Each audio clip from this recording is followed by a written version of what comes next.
esta entrevista cuando son las 6:17, miércoles 13 de marzo 2024, desde la Radio Victoria, La Voz de los Pueblos. Doctor Abuy, bienvenido a la Radio Victoria, La Voz de los Pueblos. Estamos aquí conversando con usted. Nos están viendo en el Perú, nos están viendo en Argentina, también en Colombia, pero también en Honduras, obviamente en Guatemala, Centroamérica y en Aviala, porque también tenemos los dos canales abiertos en Aviala. Lo que llamamos Aviala es el continente todo de que corre de norte a sur. Bienvenido. Salude por favor a la audiencia. ¿Quién es Abuy Mfubea? Muchas gracias y bienvenidos también les doy las gracias a la radio por esta entrevista. A Wim Fubea, soy periodista, escritor y activista por los movimientos panafricanistas, orientador del proceso internacional del garbellismo en el mundo hispano. Les hablo desde España, desde Madrid. Y bueno, un conocedor también del proceso africano en Abya Yala. Son países que he conocido y que he visitado en el proceso de construcción de movimientos sociales y de alternativas doctrinales anticoloniales. Así que les agradezco muchísimamente su aportación. Soy nacido en Guinea Ecuatorial, que es un país de África que habla el castellano, y familiarizado con las lógicas históricas de Marcus Garvey y también de gente como Tupac Katari y otras personas que fueron mis mentores en Bolivia, donde pasé una época interesante de aprendizaje del, de la epistemología.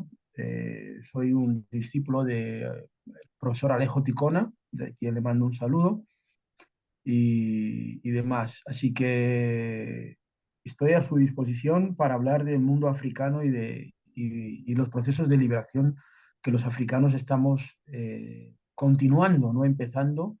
Hay que conocer que la abolición de la esclavitud no la hicieron los europeos, la hizo Tupac Katari a través del negro Blitas, cuando se levantó en el Perú y declaró la liberación de los esclavos negros africanos. Esto fue mucho antes de 1800, fue mucho antes de la Revolución Francesa. Entonces, unos lazos históricos entre el mundo negro y el mundo antes llamado indígena y ahora llamado pueblos originarios, y fuera cual fuera el nombre que se le ponga, lo importante es que hay una materialidad concreta que se ha realizado. Y aquí estoy. Muchísimas gracias por vuestra invitación a la radio. La radio es un instrumento importantísimo para despertar a los pueblos. Muchas gracias, profesor Abuy, y gracias por esa presentación tan de complicidad, pero también tan cercano de hermandad entre dos continentes grandes, como decíamos, a nivel territorial y a nivel población del mundo, como es África, Ujú, pero también continentes que nos desconocemos mutuamente, porque como decía en la introducción, de África prácticamente conocemos nada, únicamente los medios corporativos gigantes del mundo nos presentan noticias perversas, caos, ujú. desorden, secuestros, y decíamos cuál también era la finalidad de agendar de esta manera las noticias. Nos están viendo y estamos transmitiendo este contenido, esta entrevista a través de diferentes canales y gracias a los que nos siguen y a los que también reproducen ello. Profesor, directamente entremos al tema. Nosotros no sabemos por este lado del mundo cuáles son los movimientos sociales más prominentes, significativos en el continente del África. Entiendo que es gigante porque son 54 países.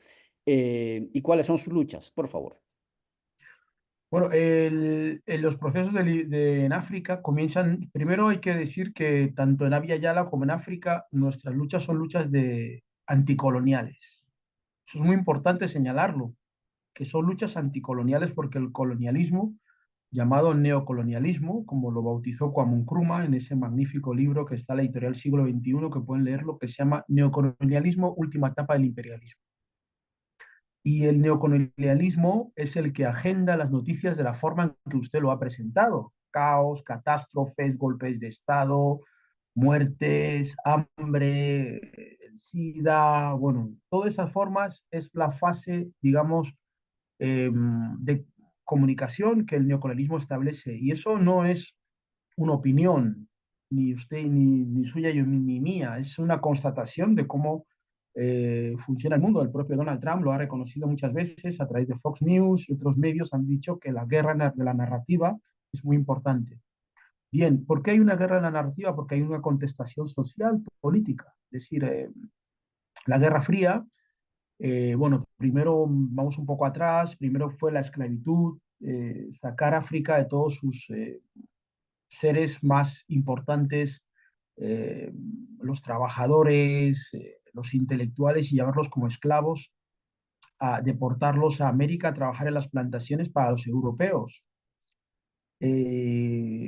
Toda esa historia que y después llega la parte del colonialismo en África, cuando ya los europeos han sacado todas esas personas, deciden repartirse África en la Conferencia de Berlín de 1884, donde ellos se reparten África como hicieron después de la guerra del Golfo, como hicieron después de la guerra de Ucrania, van a, pues ese tipo de conferencias que se hacen a nivel mundial y decidieron repartirse África a convocatoria de Otto von Bismarck. A España le tocó el Sáhara y Guinea Ecuatorial en esa conferencia y el único país africano que estuvo presente pero que no tuvo derecho a tener tierras fue Etiopía.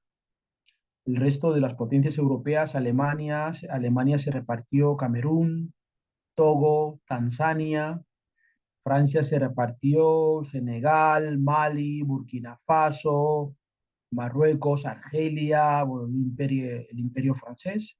Inglaterra se repartió el imperio del tren, es decir, es el primer imperio donde el tren sale desde Johannesburgo hasta el Cairo, llevando oro, diamantes y demás, ¿no? El Congo se lo repartió Bélgica, no tanto Bélgica, sino el rey de Bélgica, a diferencia de otras potencias coloniales. Bélgica, la colonia de Bélgica, que es 7 veces España, y llena de coltán, diamantes, oro, petróleo, era propiedad del propio monarca, no del Estado. El Estado recuperó la colonia en los años 30, o sea, estamos hablando de 1870.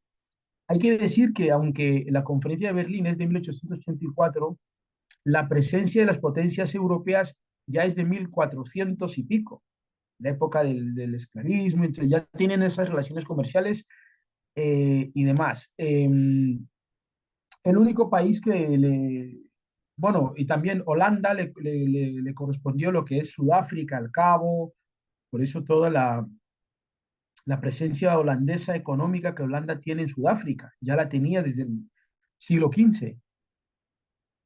Lo que pasa que después lo que llamaba Mao Zedong la contradicción interimperialista entre Reino Unido y Francia, pues hacen que a Sudáfrica se lo arrebaten a los holandeses y se lo quede el Reino Unido después de unas guerras y tal, y demás de los africanos. Hay que decir que en todos esos procesos los africanos no dejaron nunca de resistir.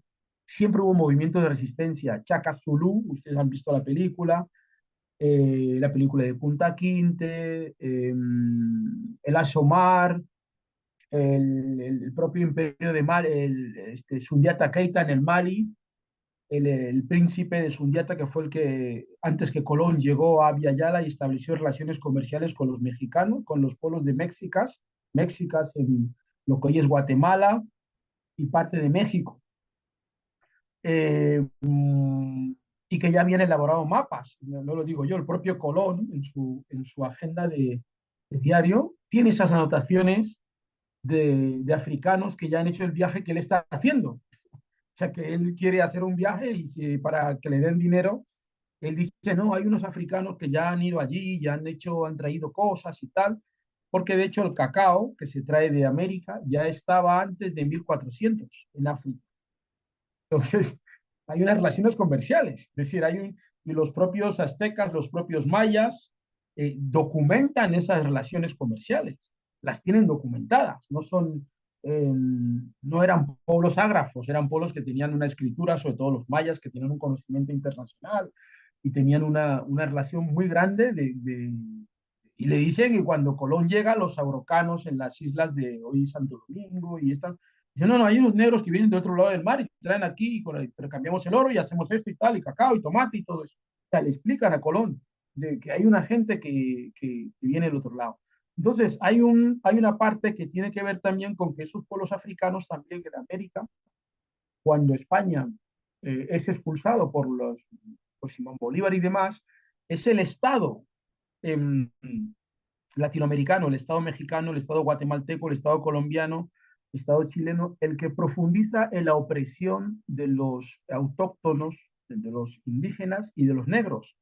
Las mayores genocidios contra los pueblos, digamos, en este caso mapuche y demás, se realizan en épocas de la República, no en épocas del Imperio Español. Eso es importante decirlo, porque ellos quieren establecer un modelo de sociedad europea en Argentina, en Chile, atacar a los mapuches, quitarles las tierras y profundizar en la destrucción.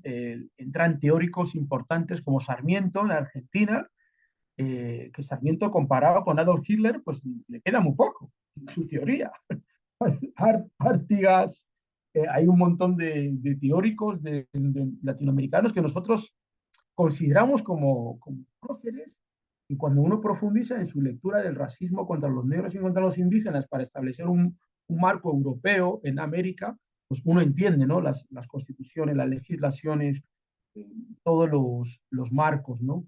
Y de hecho, cuando tuve la oportunidad de conocer a Rigoberta Menchú, que estuvo en Madrid para recibir su doctor honoris causa, era una de las cosas que hablábamos también, lo que hablamos cuando estuvimos en la conferencia de Durban con Rigoberta Menchú y Winnie Mandela, tuvimos una cena y hablábamos de que la gente no era consciente de que la construcción del Estado-Nación había sido también el holocausto de los pueblos, porque al intentar construir ese Estado-Nación, eh, mmm, lo que hacían era destruir prácticamente la cosmovisión de estos pueblos para imponernos una cosmovisión eurocéntrica, europea.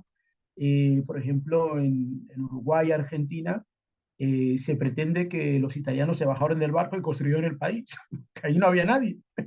Entonces, claro, ¿cómo enfrentar esta narrativa? Y en el mundo africano, esa situación se vio igual. Los europeos llegaron después de la conferencia de Berlín, empieza la Primera Guerra Mundial por África, por el reparto de África, porque Alemania no, no estaba satisfecha en las guerras imperialistas.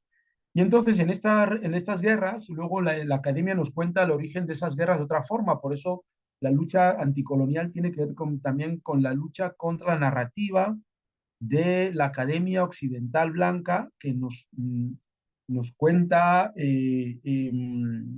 siempre una versión. Por ejemplo, ahora está de moda decir que Hernán Cortés era muy bueno y llegó con un ordenador portátil y se llevó a todos a Facebook, a Perú, porque esa idea de alguna forma de simplificar y de glorificar el colonialismo, que también pasa mucho en África, los sistemas educativos siguen siendo los mismos sistemas educativos que había en la época colonial. Por ejemplo, en Guinea Ecuatorial, el sistema educativo es la ley Moyano, que es la ley educativa de España de 1939. Entonces siguen glorificando al blanco, siguen glorificando a los conquistadores y siguen diciéndole a los niños, lo que pasa que claro, ahora es más difícil porque hay internet y usted y yo podemos hablar directamente, pero hace unos años cuando no había internet, el mundo africano, en países como Namibia, Sudáfrica, Angola, hay estatuas de conquistadores blancos con los caballos aplastando en los cabezas a los negros, Por supuesto que las sí. calles. Profesor, Uh -huh. son las 6:31, el tiempo no Sí, va venciendo. Gracias sí, por narrarnos esa parte de la historia. Por supuesto que sí estamos de acuerdo, estamos sí. hermanados no solamente en el origen, porque Uh es -huh. el continente madre, de ahí venimos, sino también en nuestra historia, historias inconclusas. Aquí, Uh como -huh. ya continúan los procesos de colonización, colonialismo y colonialidad. Ojo, que los pueblos aquí en el continente, si alguien en Abya desde los pueblos habla de independencia o habla de repúblicas bicentenarias, dígale que está equivocado, porque para los pueblos originarios independencia jamás existió. Existió, Uh como muy -huh. bien lo está reiterando también con solidaridad este Abuy, proceso de colonialismo interno que alguien lo llamó y ese continúa ya por 5 siglos. Profesor, entrando al tema ya Uh central, -huh. en los últimos meses trascienden las noticias internacionales, golpes de Estado, desorden en Burkina Faso, en Níger, etcétera. La pregunta es, ¿son golpes de Estado o son procesos revolucionarios de emancipación? No, no son golpes de Estado como los presentan en Occidente. Occidente siempre presenta esos golpes porque son movimientos populares que no son afines a los intereses de Occidente, de Francia y la Unión Europea. Ustedes se cuenta que el orden de la Guerra Fría nunca se acabó en África. Cuando acaba la Guerra Fría, cae el telón de acero, hay dos cuestiones que suceden, el muro de Berlín y lo que es el apartheid en Sudáfrica. Entonces, Europa, al caer la Unión Soviética, porque Gorbachev comienza a vender pizzas en televisión, entonces los africanos quedan aislados totalmente del contexto internacional porque el miedo que existía del comunismo desaparece. Francia, Europa, le impone a África políticas de ajuste neocoloniales a través de la moneda del franco CFA, que significa Franco de las Colonias Africanas de Francia. Estas monedas es la economía. Ahora mismo lo que ocurre que en África se está luchando para tener una independencia económica porque Europa sigue depredando los recursos. Un país como Níger, el 79% de los recursos de Níger se los lleva a Francia y Francia le paga poco de nada. El petróleo en Guinea Ecuatorial, los diamantes, Europa vive a costa de África, ¿vale? Esos son los pueblos, toman conciencia, los pueblos africanos que durante la Guerra Fría estuvieron con China, con la Unión Soviética, por una cuestión también instrumental de independencia, porque había dos polos. En el momento en que eh, Europa, la Unión Europea entra en guerra, la OTAN contra Rusia en Ucrania, los pueblos africanos aprovechan para hacer eso que decía Malcolm X, cuando los amos se pelean, los esclavos tienen que esperar al amo que quede vivo y a ese machacarlo. Eso lo decía Malcolm X en un principio. Y entonces Rusia, a través de Putin y de toda, pues se enfrenta en Occidente. ¿Y dónde se enfrenta? Con un bate de béisbol en las rodillas de Occidente en África, porque es donde Occidente saca sus recursos, el gas, el coltán para fabricar los móviles, el uranio, un montón de productos y para ello Europa genera guerras en África constantemente para poder controlar los recursos y para poder tener una incidencia. En el caso de Francia, por ejemplo, Francia llegó a Mali, a Níger y a Burkina Faso supuestamente para luchar contra los yihadistas. Y cuando estos yihadistas han sido detenidos e interrogados, han revelado que es el servicio secreto francés el que les proporciona armas y les ha traído allí a África con el tema de Gaddafi. Usted se acuerda, la destrucción de Libia para desestabilizar África y quedarse con los recursos. Los pueblos africanos, hay una nueva generación de jóvenes, de dirigentes a través de las redes sociales que han tomado conciencia producto de un trabajo que el movimiento panafricanista lleva haciendo durante décadas, desde la muerte de Tomás Sankara, que es la formación de la juventud y las mujeres. Usted se acuerda de una señora que se llamaba Winnie Mandela Mandikisela, que fue una de las grandes referentes en el despertar de las mujeres en toda África en un proceso anticolonial. Eso es lo que está estallando ahora contra las dictaduras que Occidente ha impuesto. Occidente, para controlar África y robarle los recursos, necesita imponer dictadores, que son sus pequeñas marionetas y que tienen, por ejemplo, el caso de Guinea Ecuatorial. Teodoro Obiang lleva 51 años en el poder, impuesto por España, Europa, la Unión Europea,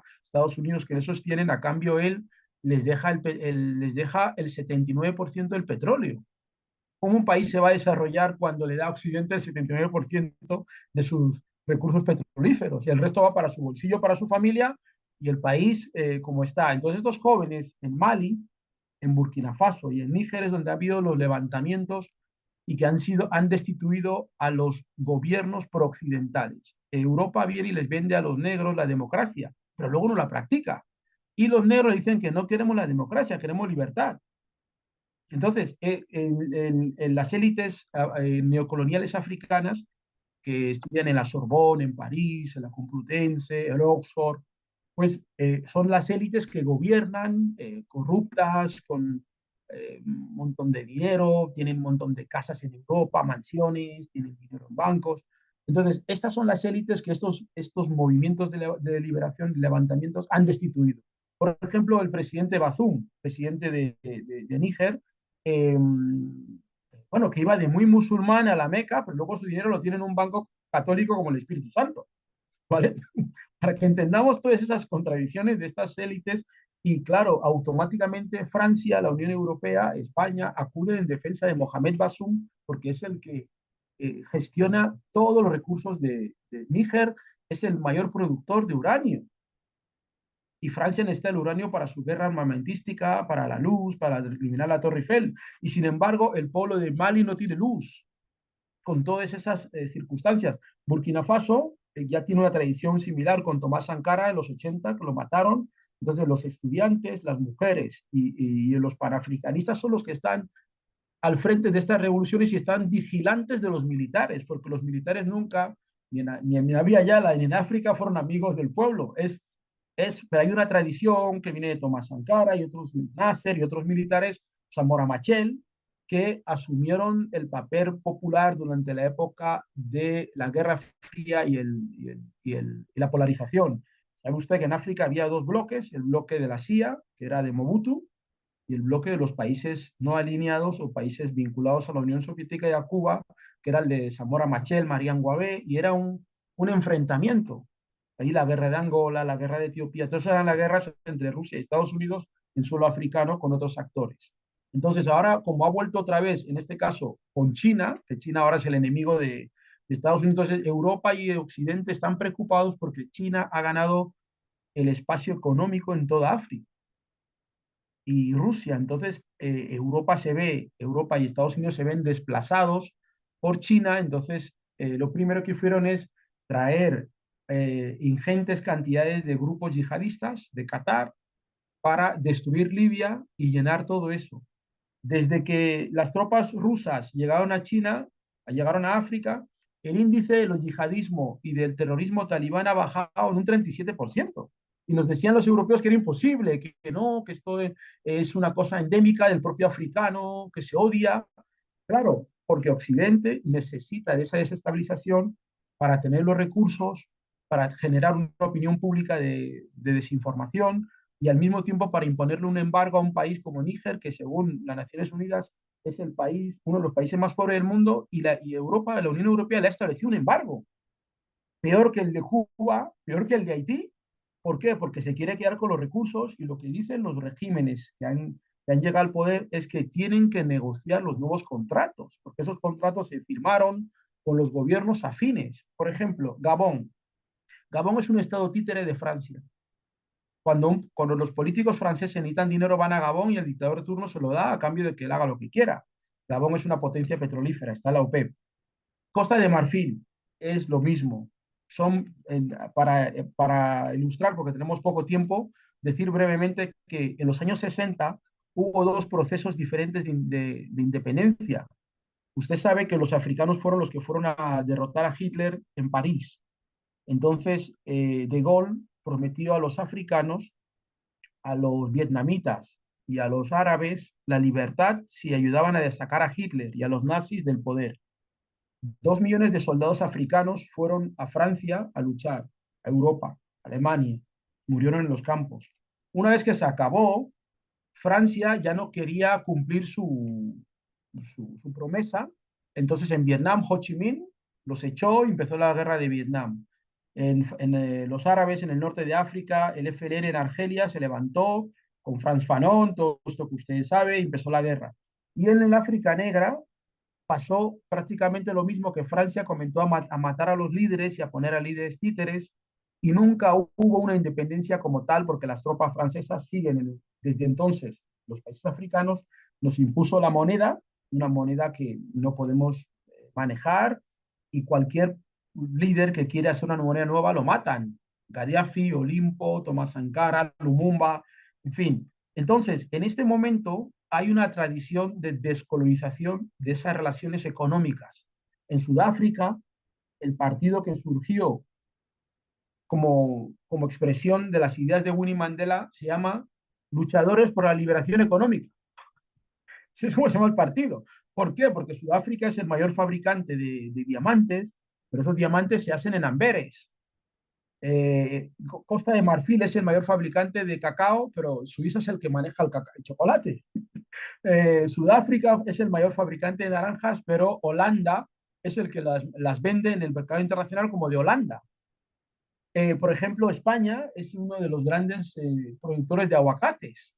¿Qué significa eso? Significa que los productores los que producen aguacates en Camerún, en Guinea y en Guatemala se mueren de hambre, porque es un mercado liberado, pero sin embargo la Unión Europea y el Estado español financian a la agricultura suya y a los nuestros dicen que hay que estar en un mercado de libre mercado.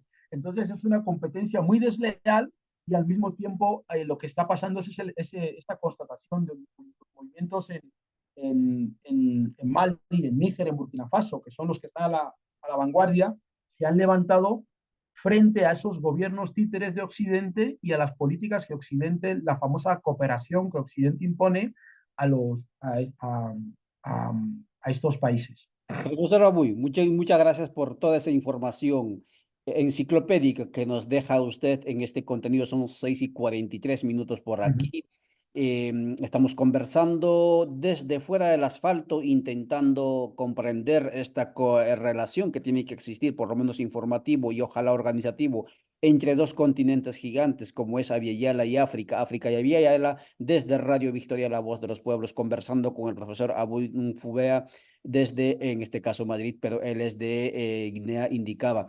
Eh, Entrando ya al último punto, y estamos de acuerdo que el Uh -huh. imperialismo canalla continúa en este momento en los dos continentes y todo lo que usted narra es escalofriante, por decir de alguna manera. ¿Qué podemos hacer los movimientos sociales? Porque Radio Victoria es expresión de fuerzas populares plurales, en este caso en Guatemala, pero también con aspiración de constituirse, digamos, en una referencia a nivel continental.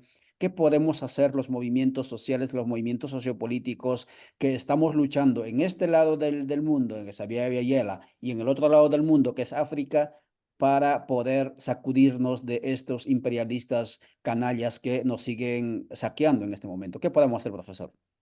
Yo creo que lo primero que hay que hacer es seguir documentando a la población sobre la relación con África, a seguir haciendo esa radio que hacen, combatir la narrativa colonial occidental, que es hegemónica en los medios. El medio de comunicación tiene que convertirse en un instrumento pedagógico para revertir esa narrativa, porque nuestra gente es víctima de esa narrativa en televisión, en el cine, en la moda, en la música. Entonces, constantemente el imperio se impone a través de y también tener contacto mantener este contacto con los movimientos. Hay un movimiento, la Cuarta Internacional Panafricanista, está en este momento en Mali, en Níger, en Burkina Faso.